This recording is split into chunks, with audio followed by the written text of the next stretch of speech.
ಈ ಗ್ಯಾರಂಟಿಗಳು, ಈ ಕೊಟ್ಟಂತ ಕೆಲಸ, ಹೇಳದಂತ ಕೊಟ್ಟಂತ ಬಜೆಟು, ಇದು ನೋಡಿದ ಮೇಲೆ ನನಗನ್ನಿಸ್ತದೆ ಈ ಸಾರಿ ಕರ್ನಾಟಕದಲ್ಲಿ ನಾವು 20 ಸೀಟ್ ಗೆಲ್ತೇವೆ ಅಂತ ಹೇಳಿ ನನಗೆ ನಂಬಿಕೆ ಹುಟ್ಟಿದೆ.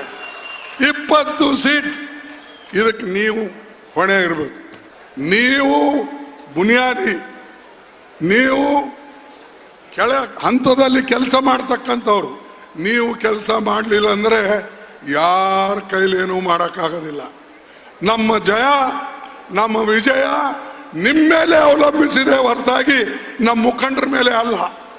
ಅದಕ್ಕೆ ನೀವು ದಯವಿಟ್ಟು ಒಕ್ಕಟ್ಟಾಗಿ ಈ ಸಾರಿ ಮಂಗಳೂರಿನಲ್ಲಿ, ಉಡುಪಿನಲ್ಲಿ, ಚಿಕ್ಕಮಗಳೂರಿನಲ್ಲಿ ಶಕ್ತಿಯನ್ನ ಪ್ರದರ್ಶನ ಮಾಡಿ ಕಾಂಗ್ರೆಸ್ ಪಾರ್ಟಿಗೆ ಹೆಚ್ಚಿನ ಸೀಟನ್ನು ತರ್ತಕ್ಕಂಥದ್ದು ಮಾಡಿ.